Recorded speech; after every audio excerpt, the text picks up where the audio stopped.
E aí, meus camaradas, eu sou o Contramestre Preguiça e esse é o Comunidade Libertação, nosso canal para falar sobre história da capoeira, do Brasil e comunismo. Hoje a gente vai falar sobre mais uma das revoltas lideradas por capoeiristas, que tiveram eles ali, ó, encabeçando ali no topo mesmo da coisa.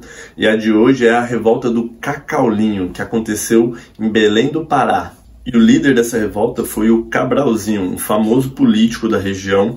Ele tem uma história bem longa que a gente vai abordar um pouco no vídeo de hoje e um pouco no próximo vídeo, porque além de marcar a história do Pará, ele também marcou a história do Amapá. Mas essa parte vai ficar realmente para o próximo vídeo. A gente vai falar hoje só da atuação dele na política paraense mesmo. Eu não vou ficar falando muito sobre a biografia do Cabralzinho aqui nesse vídeo, eu vou deixar isso para o próximo vídeo. Hoje eu vou falar um pouco mais sobre as jogadas políticas que aconteceram ali no Pará naquele momento, que acabaram levando ele a participar, né, a liderar essa revolta do Cacaulinho. Aí, antes de tudo isso, eu queria já deixar indicado para vocês um livro que é uma belezura, assim, um primor para falar sobre a história da capoeira, que é justamente sobre a história da capoeira no Pará, que é esse livro aqui, que é A Política da Capoeiragem.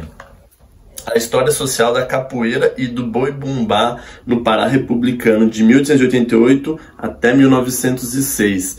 Então, capoeira no Pará já no século XIX. Muito legal isso, porque a gente vai se aprofundando mais nos estudos, vão surgir novas fontes, vão surgindo novas pessoas trazendo conhecimento e a gente vai descobrindo que existiram vários polos de capoeira no Brasil inteiro. Não foi uma coisa limitada ali a Pernambuco, Bahia e Rio de Janeiro. Realmente a capoeiragem ela estava ali no cotidiano de vários estados brasileiros. E aí outra ideia bacana que me surgiu com esse livro é fazer um vídeo mais para o futuro para falar da relação da capoeira com outras manifestações culturais, como elas entraram em diálogo ali no samba. A capoeira já tinha uma participação importante, teve uma participação importante no frevo, que essa é a mais famosa, a gente conhece bastante. E esse livro trata também da relação que a capoeira teve com o boi-bumbá. Então eu vou fazer um vídeo em algum momento só para falar dessas relações do capoeirismo com essas manifestações culturais, como se dava, como é que rolava isso daí. E o título do livro e do vídeo já mostra um pouco da atuação política que o capoeirista tinha nesse período. Eu fiz um vídeo, né, esses dias agora, o último vídeo do canal, foi justamente falando sobre a relação de política e capoeira, se a capoeira é ou não política. E ela sempre foi, né? Ela sempre teve essa atuação, tanto na pequena política quanto na grande política. E a gente vai falar hoje um pouco mais dessa relação com a grande política. Uma das atuações mais comuns dos capoeiristas era a capangagem. Será que existe essa palavra, capangagem? Não faço a mínima ideia, mas se não tinha, agora tem neologismo aí, a gente vai criando. Então era muito comum entre os capoeiras ter essa função de capangas, e muitas vezes acabavam sendo capangas de políticos e até mesmo de delegados e coisas do tipo. Inclusive, tem uma visão que eu acho que é meio errada do passado, como se os donos de escravos ficassem preocupados ou detestassem que os seus escravos fossem capoeiristas, praticassem capoeira, e muito pelo contrário. Era muito comum ser muito apreciado pelos donos dos escravos que eles soubessem capoeira, porque um escravo que fosse capoeirista era um escravo mais capaz de executar as coisas no dia a dia ali, a função dele não ser roubado, e aí poder vender produtos, ele poder executar algumas funções ali, tanto nisso de capangagem, de guarda-costas e coisas do tipo, como até mesmo situações corriqueiras do dia a dia que às vezes podiam gerar problemas. Eu vou falar um pouco disso num vídeo futuro, que eu vou falar sobre a capoeira em São Paulo, também ali no século XIX, e como o chafariz, que era você buscar água, era um lugar muito complicado, assim. Você chegava numa freguesia ali próximo a um chafariz e conseguia obter aquela água e trazer ela de volta para casa. Se você não tinha nenhuma habilidade marcial, muitas vezes você não ia conseguir fazer isso, a não ser que você pagasse ali um pedágio ou alguma coisa do tipo. Então era muito interessante para os senhores que os escravizados fossem capoeiristas. Óbvio que isso entrava em choque em alguns momentos com essas posturas, essas leis que proibiam a capoeira, e aí acabava tendo alguns problemas ali com os delegados, com o político. E os capoeiristas nesse momento, eles eram muito associados no Pará aos políticos, então muitos dos políticos acabavam tendo seus capangas para resolver essas questões do dia a dia. Então, antes mesmo da proclamação da República, já tinha esse hábito entre os monarquistas, porque já tinham eleições naquela época para alguns cargos de Câmara Municipal e coisas do tipo. Então eles eram usados para decidir eleições, né, para afugentar eleitores do rival, para destruir urnas em regiões em que sabia que o tal candidato levava desvantagem, coisas do tipo. E aí tiveram alguns capangas famosos, o Pé de Bola, o Macaco, o Antônio Marcelino. O Pé de Bola ficou tão famoso que ele chegou até a ser retratado em livros, assim, a literatura da época mesmo tinha personagem lá, o Pé de Bola, de tão famoso que ele ficou. O Macaco, como eu falei, era um marinheiro e era muito comum ter capoeiristas em corpos de polícia, no exército, na marinha. Eu vou falar sobre isso em alguns outros vídeos, o porquê. Então, a capoeira, vocês podem vendo que ela tinha um jogo com a política ali, institucional. Não era só pela negação completa. Tinha ali um jeito de tratar, tinha toda uma politicagem por trás. E aí a gente precisa explicar um pouco desse jogo político aqui nessa época. Na monarquia tinha basicamente dois partidos, que era o Partido Liberal e o Partido Conservador. Quando veio a República, esses dois partidos se juntaram e fizeram o Partido Republicano Democrata, vamos chamar ele de Partido Democrata. E o Partido dos Republicanos, mesmo aqueles que já eram adeptos e faziam propaganda para a República, mesmo dentro da monarquia, ficou conhecido como o Partido Republicano. Então, pensa aí, o que era a favor da República, Partido Republicano. Os monarquistas, eles depois fundaram democratas. Então, democratas e republicanos, beleza? Então, a proclamação da República veio em 15 de novembro de 1889. E foi muito curioso, porque quando foi proclamada a República, lá na capital, né, no Rio de Janeiro mesmo, ali onde se tomou o poder político, o Pará, ele estava desavisado. Tanto que o governador monarquista, presidente de província, né, era o título que se dava, que equivale ao governador de hoje, ele tinha acabado de ser empossado. Ele estava há 2 dias, se eu não me engano, que ele tinha sido empossado e já recebeu esse golpe que foi da República acontecendo. E os republicanos do Pará não faziam a menor ideia de que isso ia acontecer. Então eles foram pegos de surpresa, eles não sabiam, foram praticamente colocados ali no poder, assim, quase que contra a vontade deles, assim, porque eles não faziam a menor ideia de que isso ia acontecer. Então uma junta militar teve que ir atrás, foi na casa deles, buscar eles, para eles poderem tomar posse. E aí fizeram uma junta militar com militares e um republicano, e é curioso que eles foram empossados pela Câmara Municipal dos monarquistas. Então eles iam depor essa Câmara, né? Estavam vindo para tomar conta de tudo no lugar deles e foram empossados com todas as pompas, todo o ritual por essa Câmara. Então aí você já vê a contradição, e eles só foram perceber a contradição disso depois. E aí quando perceberam, eles desfizeram a Câmara, e aí depois eles foram fazer eleição e tudo mais. Isso ainda levou mais um tempo. E aí todos esses políticos e outros que eram desses partidos monarquistas que compunham a Câmara foram lá e fizeram democratas que eu falei. E aí começou uma guerra ideológica ali em Belém do Pará, que acontecia principalmente pelos jornais. Então eles fizeram um jornal, então basicamente eles tinham um jornal para cada partido, né, os republicanos e os democratas, e eles ficavam se atacando entre eles. Só que os republicanos, agora como estavam no poder, eles tinham toda a máquina pública, toda a institucionalidade em favor deles. Então eles também começaram a fazer perseguição aos membros do Partido Democrata na rua. Então era comum você ver policiais agredindo mesmo assim os democratas na rua, e capangas e coisas do tipo. E aí numa dessas repressões que teve, foi uma das cidades próximas de Belém, que eles tinha tinha esses democratas que estavam fazendo um comício e tudo mais, e aí foram duramente reprimidos, tiveram que sair da cidade, fugiram, e aí entra o Cabralzinho, né? Que ele já era um político bem influente ali de Belém do Pará e famoso pela capoeira. Ele já era um capoeirista conhecido e renomado, extremamente habilidoso, tanto que teve uma outra emboscada que pegaram ele e o grupo onde ele estava, e a primeira coisa que fizeram foram dominar ele. Tipo, foi todo mundo em cima dele, depois de garantir que ele estava dominado, foram dominar os outros, porque sabiam que se desse a oportunidade, ele ia desequilibrar a luta ali pro lado dos democratas. Mas então, nesse caso, aconteceu numa outra cidade. Aí eles entraram num trem para voltar para Belém, só que enquanto eles fizeram isso, deu-se a informação de que eles iriam ser presos na próxima parada, então eles acabaram saltando do trem antes e acabaram fugindo, o Cabralzinho e outros capoeiristas que estavam com eles. Ele era conhecido também por ter ali uma galera ao redor dele, assim, que ele já aliciava vários capoeiristas junto com ele. Então ele tinha uma vivência no mundo da capoeiragem e tinha uma vivência no mundo institucional político. E aí o Cabralzinho acabou ficando escondido por alguns dias ali.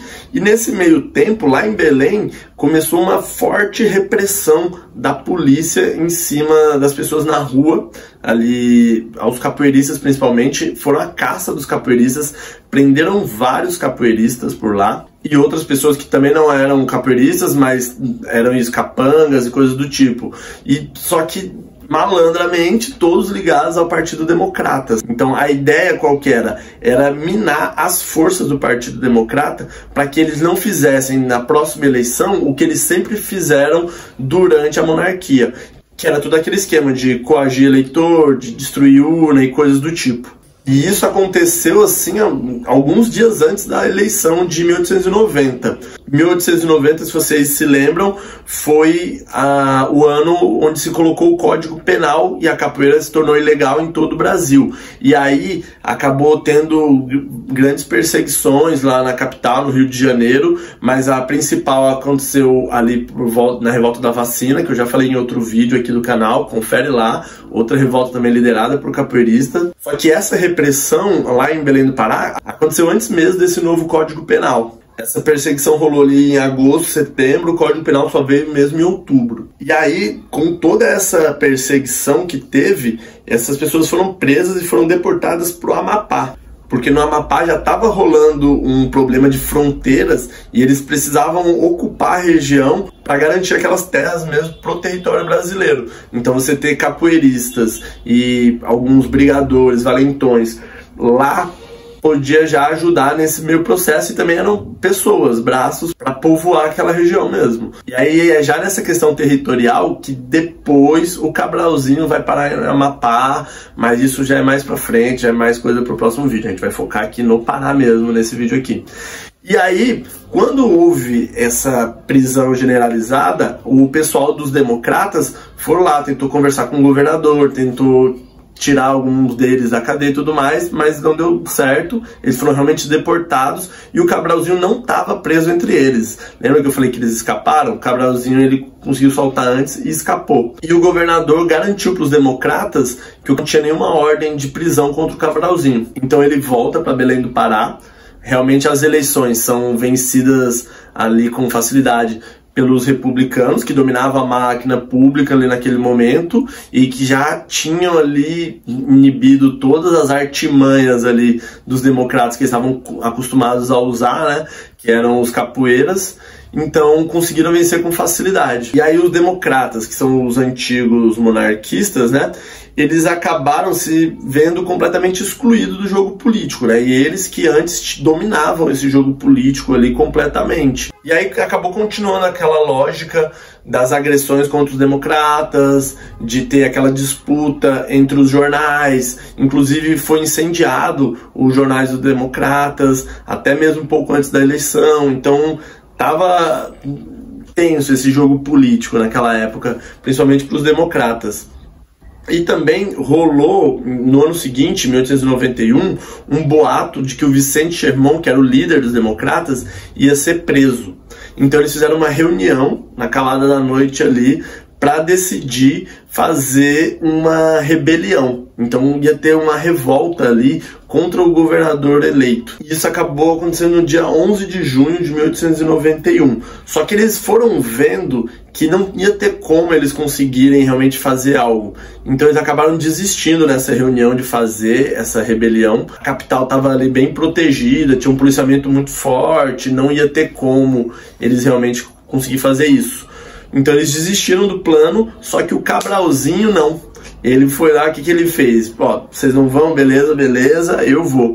Então ele pegou 100 homens que ele já tinha organizado, né, porque ele era um político muito influente na região e ele tinha esse andamento ali também pelo mundo da capoeiragem, pelo o mundo dos valentões, dos capangas e tudo mais.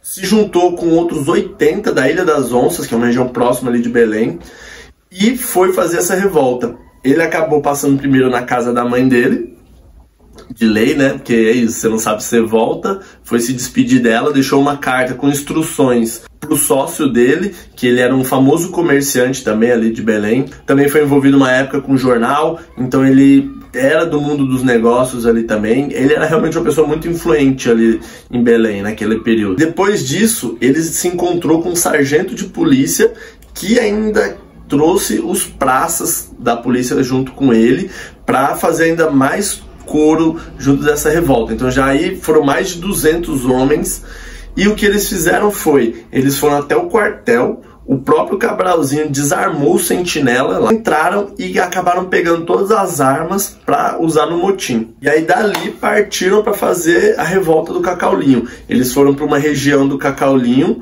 que é ali na periferia ali de Belém, e na frente deles ia uma banda fazendo música.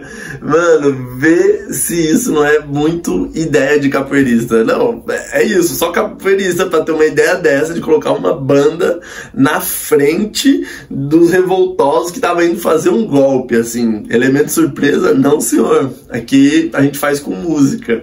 Então, você vê como é maluco, né? É realmente a mentalidade de um capoeirista, desse mundo da capoeiragem, assim, que era tão comum na época. E aí eles foram para frente da casa, né, do líder dos democratas, o Vicente Sherman, e se instalaram lá na região do Cacaulinho. E lá eles ficaram esperando reforços que iam vindo do interior, que eram ali já ligados ao Cabralzinho, que, como eu falei, ele tinha essa grande influência mesmo. Ele era realmente um político, um comerciante, dono de jornal, que já tinha essa influência muito grande na região. Então ele estava esperando ainda reforços que iam vir do interior. Só que esses reforços nunca chegaram. E isso que foi o problema dele. E aí o governador da época, que era o Huete Barcelar, montou uma verdadeira campanha de guerra contra eles. E aí ele cercou eles tanto por terra quanto por um rio que tinha.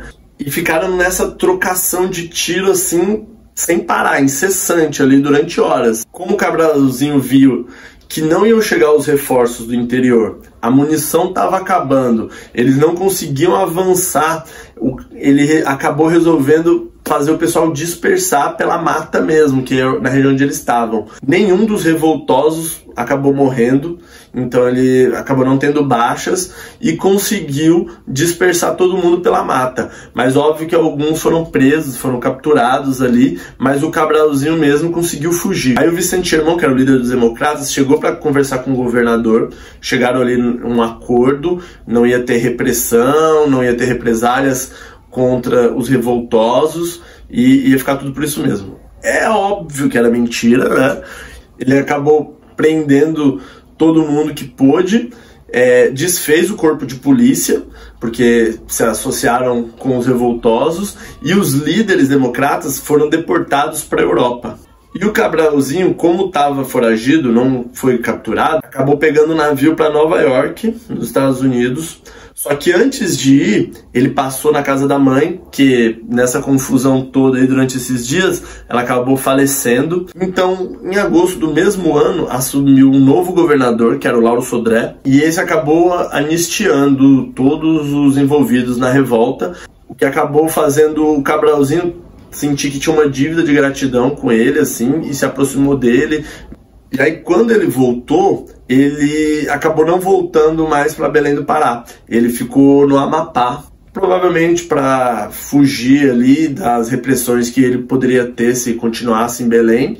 E também já devia ter vários conhecidos lá no Amapá, né? Porque naquela época que foram deportados vários capoeiristas, muitos deles estavam ligados diretamente ao Cabralzinho. Aí você pensa, né? Depois de uma dessa, o cara percebe que foi por pouco e acaba sossegando e não aprontando mais nada. Coisa nenhuma. Poucos meses depois, ele já tentou se envolver com um grupo que queria prestar apoio à revolta da Armada que aconteceu lá no Rio de Janeiro. Ele acabou sendo facilmente derrotado e acabou não rolando esse apoio aí, essa ligação. E aí depois disso, que não deu certo, escapou de novo e realmente acabou ficando pelo Amapá.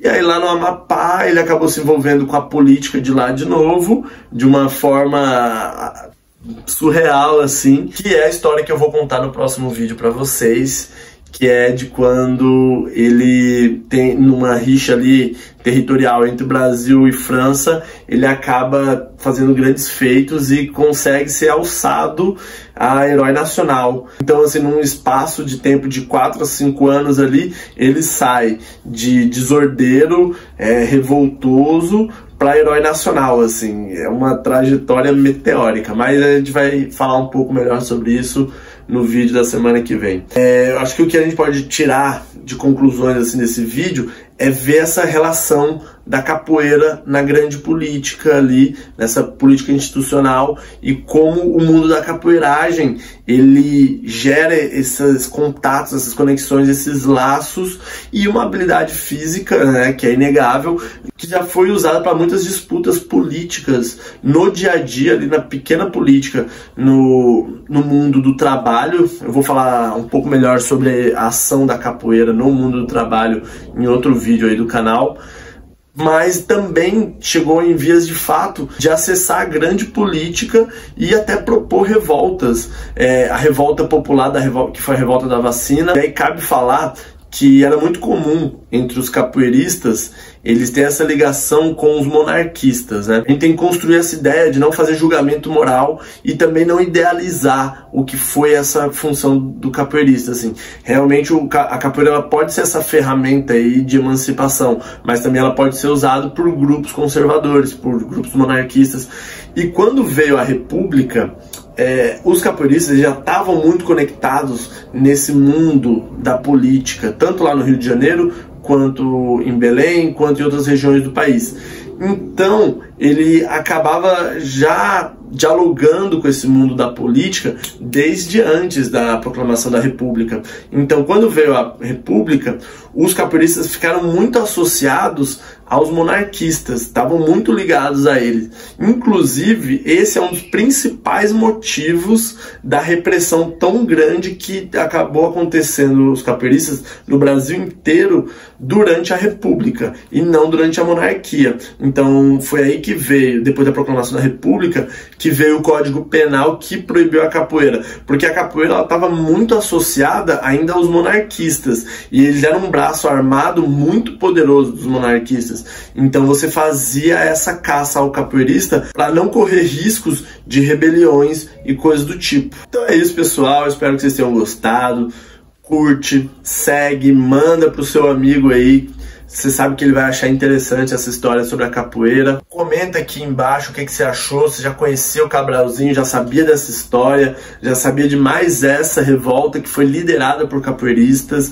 Quantas revoltas lideradas por capoeiristas você conhece? A gente já trabalhou 2 aqui no canal. Eu tô sempre caçando aqui, vendo se eu acho cada vez mais aí pra gente trazer pra vocês, pra gente pegar esses pontos interessantes aí da história. Então segue a gente aí pra gente continuar nesse diálogo aqui sobre a história da capoeira. Beleza? Abraço!